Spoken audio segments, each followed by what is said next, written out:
Okay, so today we're going to talk about the sine law, and our goal for the day is to be able to use trig for triangles that are not 90. So in the past, we've only ever been able to use trig for 90-degree triangles. We're now going to apply that to a regular triangle. So what I've done here is I've just drawn an oblique triangle. So that's just 3 different length sides, and I've labeled them.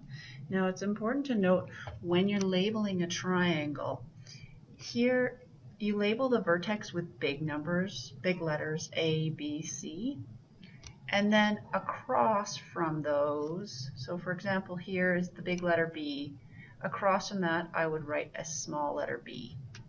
Across from the A, I have written a small letter B, A, and C, and C. So this is an important way to be able to label a triangle, and we're going to use this consistently throughout this chapter.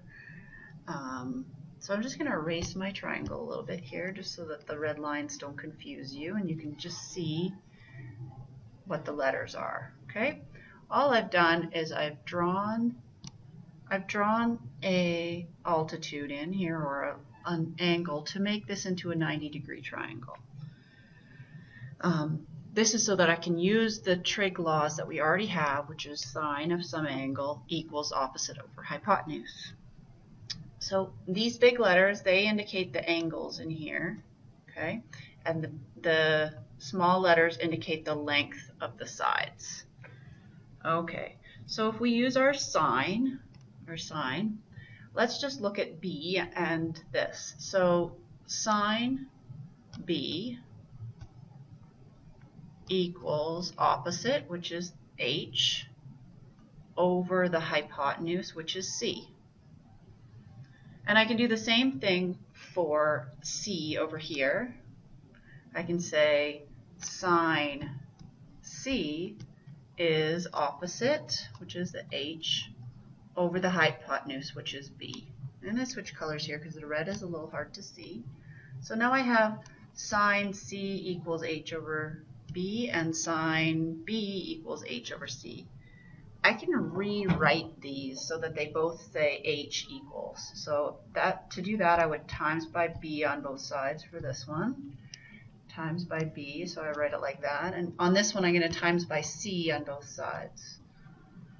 So this gives me B times sine C equals H, and C times sine B equals H.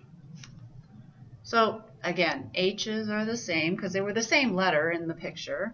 So I can say that I'm just going to B times sine C equals C times sine B. Now that looks sort of hard to remember. So we rearrange this so that the C goes down to the bottom and the B goes down to the bottom. So it looks like this: sine C divided by little c equals sine B divided by little b. Right? So I just wrote these down underneath. I crossed them underneath. So that now you can see that sine C over C equals sine B over B. Just makes it easier to look at. Now I can redraw this triangle so that A is not at the bottom, so that the altitude goes the opposite way. And I will end up with this all equaling to sine A over A as well. Okay? So all of these are true. Sine A over A, C over C, B over B. Remembering that the big letter is the angle and the small letter is the length of the side. Okay, so we're just going to, once we have this formula, again, this is just the derivation of where this formula came from. It came from our standard trig ratios, but we've now applied it to our triangle that is not a right triangle. So let's show how to apply this. Okay, so here's an example. Find the length of x in the following diagram. Okay, so I've written down the formula here. A over sine A, B over sine B, C over sine C. Now, you notice there's equal signs in between all of these. That means you're probably not going to use all of it at once. You're only going to use little pieces of this formula at a time that you need. The first thing for this example here, this is my example, find x. Find the length of x in this diagram. The first thing I see that I need to do is I need to find this angle here. And in order to do that, it's 180 degrees in a triangle. So I simply take away the 88 and the 61, and that ends up with 31 degrees. So that means that this angle here is 31. Now, remember that it's the opposite one is labeled with the same letter. So if I make this A, and I make this B, and I make this C, across from the A is the small a, across from the B is the small b, and across from the C is the small c. I'll neaten that up for you just so that it's not circled, and then you can have a look at it a little bit better. So, and I'll change the color just to make it a little obvious. So that's A, this is little a, that's B, this is little b, that's C, this is little c. Okay, so that gives me that. I want to find the value of A. So if I look over to my formula, I need to find that. I know what A is, or big A. So I can say A is x, substituting into my formula. And sine A is going to be 88. Sine of 88 equals. Now I have to decide whether I'm going to use B and B or C and C. I have little c, but I don't have any information over here, so I'm not going to use this one. I'm just going to use that one.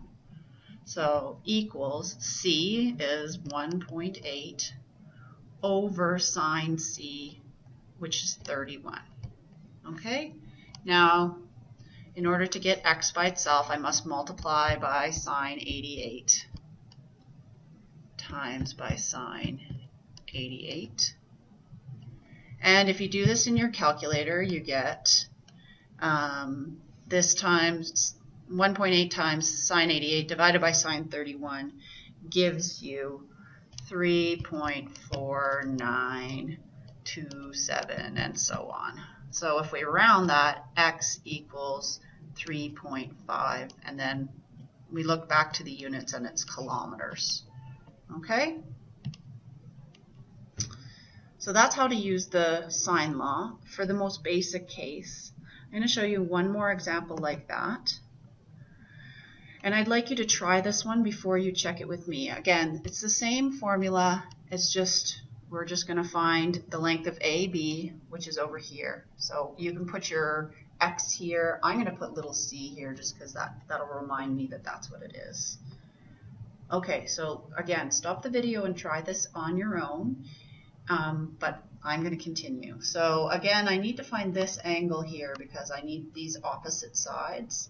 So it's 180 minus 88 minus 35 gives me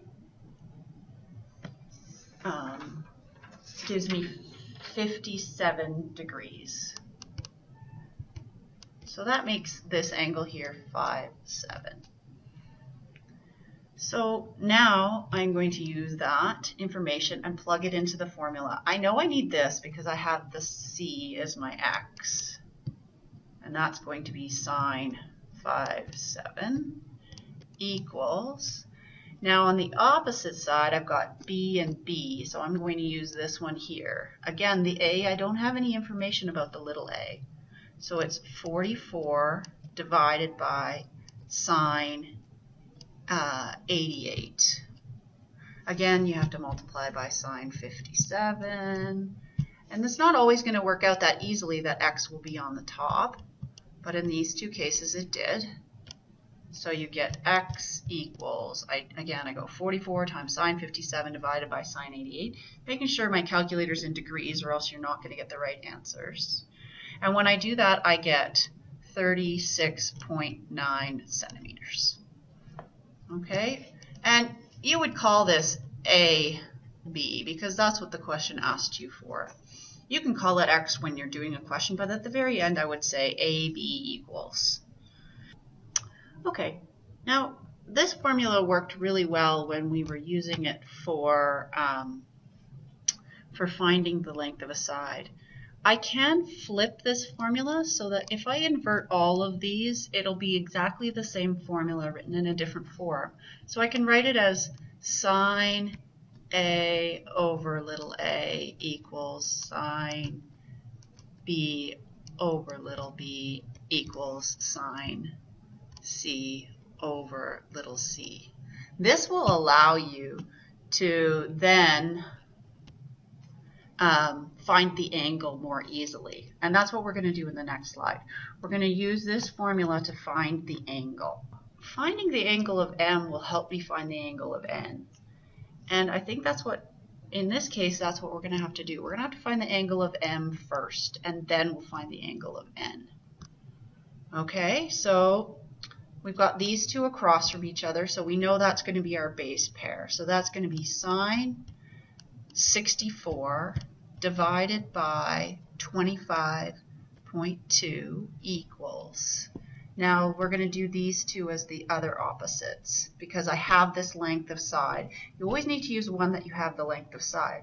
I can't use Pythagorean theorem to find this because it's not a right triangle. So you need to avoid doing that. So in this case, I've got sine M, which I don't know what it is, over 16.5. Whoops, that should be a 5. 16.5. Okay, so now I actually calculate this with my calculator. So I say sine 64 divided by 25.2 times 16.5.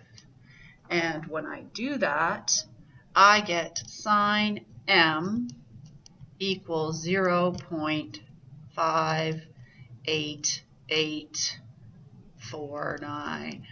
Now, I need to find M, and that means I need to use the -1 button. Anytime you're trying to find the angle, you do the -1, 0.5. And I would store this number or do it all in one step, however that works best for you. And when I do that, I get the angle M equals 36 degrees. Which then, in order to find the angle N, I simply say 180 minus 64 minus 36, because they all have to add up to 180, just like all triangles. And that means that the angle of N is equal to 80 degrees. So N equals 80 degrees. We're going to do some more of these types of questions in class where we talk about the angle. We also have we have a little bit more to talk about with the ambiguous case, but we'll talk about that in the double block.